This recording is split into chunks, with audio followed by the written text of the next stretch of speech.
KKMD 355화 한국형 핵추진 잠수함 KSS-N의 등장이 멀지 않았다는 외신 보도. 과연 얼마나 믿을 수 있을까?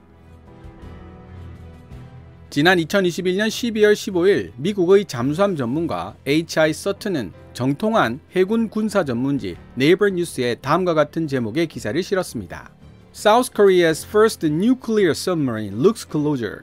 대한민국 최초의 핵추진 잠수함의 등장이 머지않았다. 기사 내용을 요약해보면 지난 11월 10일 대한민국이 원자로를 자체 기술로 개발한다는 계획을 수립했다고 보도한 국내 언론들의 기사를 근거로 해외 군사 전문가들이 이를 대한민국의 핵추진 잠수함 프로그램과 연계시켜 생각하고 있다는 것입니다. 대한민국이 현재 보유하고 있는 디젤 전기 잠수함, 특히 KSS-3 도산 안창호급은 세계에서 가장 정교하고 우수한 성능을 지닌 잠수함 중 하나라고 소개한 뒤 지금의 대한민국은 핵추진 잠수함 건조를 실행에 옮길 수 있는 건조 기술 및 원자력 산업 기반을 보유하고 있는 몇 안 되는 나라 중에 하나라고 설명하고 있습니다. 대한민국이 독자적으로 핵추진 잠수함 개발을 추진할 수도 있겠지만 핵추진 잠수함 건조 및 운용 경험이 풍부한 나라와 함께 진행한다면 위험도는 낮추고 결과는 더 빨리 만들어낼 수 있을 것이라 지적하고 있습니다. 생각할 수 있는 가장 유력한 협력국은 미국과 프랑스인데요. 이 기사를 작성한 서튼은 프랑스가 보다 유력한 후보라고 보고 있습니다. H.I. 서튼은 대한민국을 이미 선진적인 잠수함 능력을 보유하고 있는 나라이며 자급자족이 가능한 생태계를 점진적으로 구축해 나가고 있는 준비된 나라라는 말로 기사를 마무리 짓습니다. KKMD를 통해 관찰해본 한국형 핵추진 잠수함에 대한 외신들의 태도는 강한 의구심 내지는 부정적 입장에서 출발했지만 현재는 충분히 가능한 일이라는 의견을 보여주는 것이 더 많아졌습니다. 중국 해군의 팽창을 저지해야 한다는 공감대가 형성된 데다 호주가 어커스를 통해 핵추진 잠수함을 보유하게 된 사건이 큰 역할을 한 것으로 보입니다. 기사 번역을 마친 이후 우리 해군의 정통한 군사 전문가와 이 주제에 대해 의견을 나눌 기회를 가져보았습니다. 해군의 생각은 어떠한지, H.I. 서튼이 주장한 대로 대한민국이 머지않은 미래에 핵추진 잠수함을 보유할 수 있을지에 대해 생각해 보았는데요. 우리가 지금까지 주요 논점으로 생각해왔던 원자로나 고농축 핵연료라는 문제만 해결되면 과연 일사천리로 별다른 문제 없이 한국형 핵추진 잠수함 KSS-N이 개발될 수 있을까요? 개인적으로는 경항모보다 우호적인 여론의 지지를 받고 있는 사업이지만 경항모만큼이나, 아니 어쩌면 경항모보다 더 험난한 과정을 거쳐가야만 할지도 모르는 사업이 바로 핵추진 잠수함 프로그램이라는 생각이 들었습니다. 먼저 기사 번역부터 마치고 이 부분에 대해 설명드린 뒤 영상을 마무리 짓도록 하겠습니다. 기사 원문은 노란색 글자로 표시됩니다. 더 많은 나라들이 핵추진 잠수함에 관심을 보이기 시작했다. 호주 해군은 올해 어커스 프로그램을 시작했고 브라질 해군은 11월 25일 핵추진 잠수함 SNBR의 건조를 승인했다. 한편 국방분석가들은 원자력 잠수함 게임에 참가할 가능성이 높은 또 다른 후보로 대한민국을 주시하고 있다. 지난 11월 10일 현지 언론은 대한민국이 원자로를 자체 기술로 개발한다는 계획을 수립했다고 보도했다. 이 다목적 시스템은 민간 상업용으로 묘사되고 있지만 관측통들은 벌써부터 재빠르게 이를 대한민국 해군의 핵추진 잠수함 프로그램과 연계시키고 있다. 해군 용어에서 핵잠수함 (nuclear submarine은) 핵무장 잠수함이 아니라 핵추진 잠수함을 뜻한다. 대한민국이 핵잠수함 건조에 큰 관심을 가지고 있다는 것은 공공연한 비밀이다. 거의 20년 동안 그들은 핵잠수함에 대한 공개적인 토론을 이어왔었고 어커스는 여기에 다시 불을 붙였을 뿐이다. 그리고 무엇보다도 지금의 대한민국은 이를 실행에 옮길 수 있는 잠수함 건조 및 원자력 산업 기반을 보유하고 있다. 왜 한국인들은 핵추진 잠수함 KSS-N을 만들고 싶어 하는가? 어커스가 가장 눈에 띄는 촉매제일 수도 있지만 이는 한국이 KSS-N 건조에 관심을 갖는 주된 이유는 아니다. 대한민국은 빠르게 발전하고 있는 북한 잠수함으로부터의 위협에 직면해 있다. 엄밀히 말하자면 아직도 한국과 전쟁 중인 북한은 핵추진 잠수함을 보유하고 있지는 않지만 핵무기를 탑재한 재래식 잠수함을 건조하고 있다. 개별적으로 봤을 때 대한민국의 잠수함이 훨씬 더 정교하고 우수한 성능을 보유하고 있음에는 의문의 여지가 없다. 다만 현재 디젤 전기 추진 방식의 KSS-3 잠수함의 능력으로는 핵 추진 잠수함만큼 북한의 핵 위협에 효과적으로 대처하기 어렵다는 것이 문제다. 핵 추진 잠수함은 일반 디젤 전기 잠수함을 능가하는 많은 이점을 제공하는데 그중 핵심적인 것이 바로 보다 빠른 속도로 훨씬 더 오래 이동할 수 있는 능력이다. 전투를 지속할 수 있는 능력을 의미하는 잠수함 내구도의 한계점은 추진 체계의 성능보다는 탑승한 승무원들의 상태에 의해 결정되는 것이 일반적이다. 대한민국 잠수함 전력의 주축을 이루고 있는 디젤 전기 잠수함들은 한 번에 몇 주 동안 작전 활동이 가능하지만 기지로 귀환할 때 큰 취약성을 드러낸다. 그에 비해 핵 추진 잠수함은 몇 달 동안 작전 활동이 가능하며 훨씬 더 넓은 지역을 커버할 수 있다. 대한민국이 현재 보유하고 있는 디젤 전기 잠수함들은 세계에서 가장 정교하고 우수한 성능을 지닌 잠수함 중 하나이다. 이들 중 다수는 독일에서 설계된 연료전지를 사용하는 공기 불요 추진 체계 이하 AIP를 갖추고 있다. 대한민국 해군의 KSS-3 도산 안창호급은 탄도미사일용 수직 발사 시스템 이하 VLS를 장착한 최초의 AIP 잠수함이라는 점에서 꽤 인상 깊다. 하지만 KSS-3의 경우 탑재하고 있는 미사일은 핵미사일이 아닌 재래식 정밀 타격 미사일이라는 차이점이 있다. 그리고 한국의 잠수함 건조업체들은 AIP 시스템을 개량하는 연구에 박차를 가하고 있다.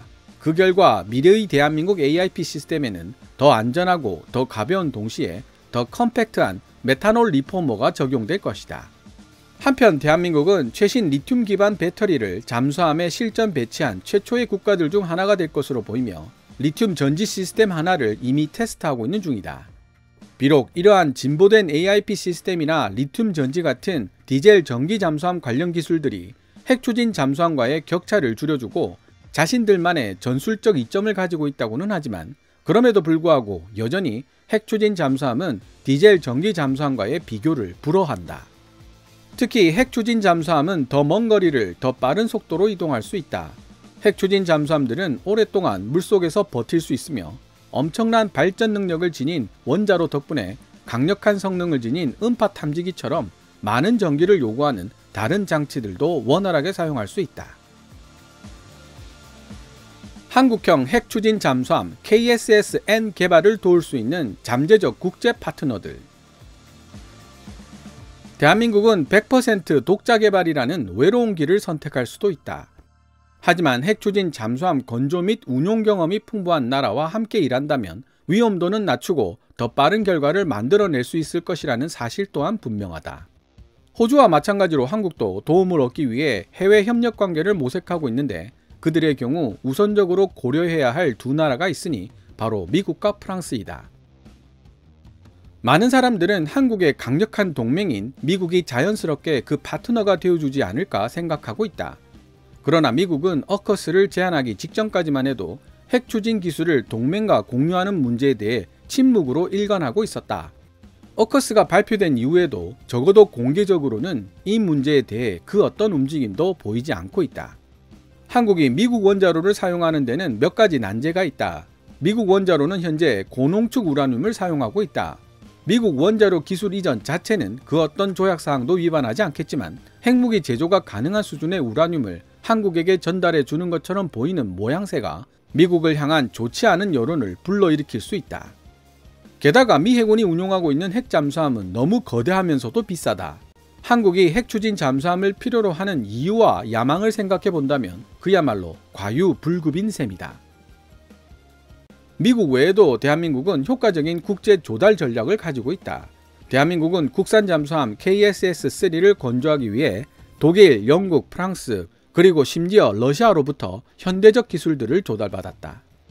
만약 대한민국이 KSS-3 도산 안창호급을 한국형 핵 추진 잠수함 KSS-N의 기본 모델로 삼는다면 프랑스가 미국보다 더 확실한 주요 협력국이 될 수 있다. 프랑스의 핵 추진 잠수함의 원자로는 대부분의 민간 상업용 원자로처럼 저농축 우라늄을 사용한다. 고농축 우라늄보다 교체 주기가 짧기 때문에 운용상 단점으로 생각될 수도 있지만 정치적 관점에서 본다면 그것은 크나큰 장점이 될 수 있다.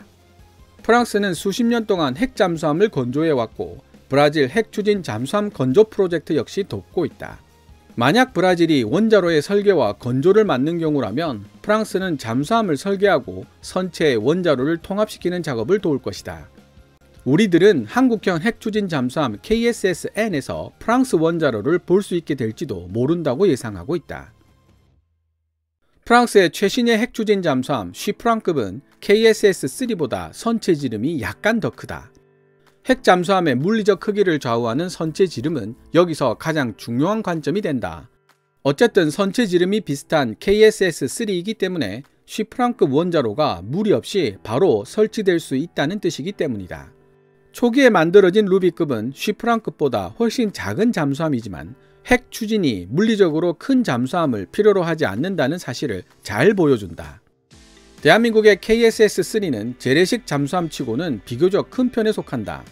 프랑스제 원자로는 현재 AIP에 사용되고 있는 선체 구역에 대체 투입될 수 있을 것이다. 배터리 숫자를 줄이는 작업과 더불어 전반적인 선체 크기를 조금만 늘려준다면 충분히 가능한 일이다. 물론 추진 시스템의 정확한 배치와 추진 체계에서 발생하는 소음을 얼마나 차단할 수 있는지도 중요한 요소가 될 수 있다. 그러나 프랑스 원자로를 기반으로 한 KSS-3 핵추진 잠수함을 상상하기란 별로 어려운 일이 아니며 혹은 반대로 한국형 원자로에 프랑스가 도움을 주는 경우도 생각해 볼 수 있다. 프랑스가 한국형 핵추진 잠수함의 건조를 도울 수 있다는 아이디어는 양국 모두에 의해 제기되어 왔다. 어커스와 중국, 일본 같은 아시아 해군 잠수함 부대들의 엄청난 발전상은 대한민국 핵추진 잠수함 보유에 대한 의지를 강화시켜 줄 뿐이다. 대한민국은 이미 선진적인 잠수함 능력을 보유하고 있으며 근본적인 측면에서부터 자급자족이 가능한 생태계를 점진적으로 구축해 나가고 있다. 핵추진 잠수함은 준비된 나라만이 향유할 수 있는 존재이며 대한민국은 그 준비가 되어 있다. 지금까지 2021년 12월 15일 HI 서튼이 한국형 핵추진 잠수함 KSS-N이 머지않은 미래에 등장할 것이라고 네이버 뉴스에 게재했던 기사를 번역해 보았습니다. KKMD를 진행하면서 경항모를 늦추는 한이 있더라도 핵추진 잠수함은 진행시켜야 한다는 시청자 의견들을 참 많이 접할 수 있었습니다. 사실 북한의 핵공격 능력을 막을 수 있는 궁극의 핵 억지 수단은 핵탄두를 장착한 잠수함 발사 탄도미사일 SLBM을 싣고 몇 달이라도 심해를 자망할 수 있는 능력을 지닌 핵추진 잠수함을 보유하는 것이라는 사실은 밀리터리에 관심 있는 사람이라면 이미 다 알고 있는 내용들입니다. SLBM은 이제 개발을 끝냈지만 핵추진과 핵탄두는 아직 대한민국과 인연을 맺기에는 너무나도 먼 거리에 있는 존재인 것처럼 보입니다.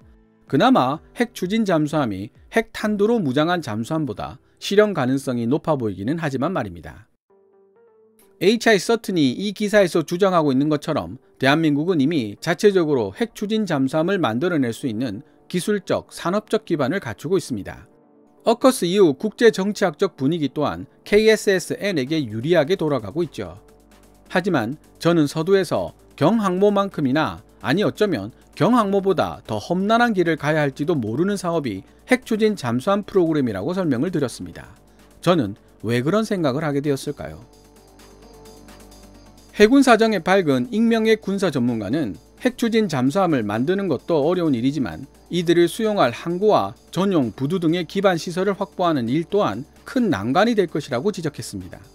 천문학적인 금액의 운용 유지비도 문제가 되지만 핵추진 잠수함을 수용하는 기반 시설 인근에 사는 주민들과의 충돌도 풀기 힘든 숙제가 될 것이라는 이야기였죠. 생활의 터전을 바다에 두고 있는 주민들 입장에서는 거대한 해군 군사 기지가 들어서는 것도 마뜩찮을 텐데 핵추진 잠수함까지 들어온다면 반기지 않는 것이 당연합니다. 환경 파괴의 우려도 있을 테고 군사지역으로 제한되면 생활의 기반 자체가 흔들릴 수 있다는 두려움도 있을 것입니다. 게다가 핵추진 잠수함은 핵물질을 사용하여 에너지를 얻는 무기체계입니다. 일반 전투함들이 사용하는 제주 해군기지를 건설할 때도 주민들과 부딪히며 많은 어려움에 봉착할 수밖에 없었는데 핵추진 잠수함을 수용하는 기반 시설을 건설한다고 하면 더 큰 분노와 반대에 직면할 수 있다는 사실을 염두에 두고 있어야 한다는 이야기입니다. 이는 해군의 역량으로만 해결할 수 있는 문제가 아니며 국가 차원에서의 강력한 의지와 추진 노력이 있어야만 해결될 어려운 문제라는 의미가 됩니다. 해당 전문가는 그래서 국가의 장기적인 투자가 반드시 필요한 분야가 바로 해군 전력 건설이라는 부연 설명을 덧붙였습니다. 시청자 여러분께서는 이 문제에 대해 어떻게 생각하시나요? 오늘 KKMD에서 준비한 내용은 여기까지입니다. 좋아요와 구독 신청은 제작자에게 큰 힘이 됩니다.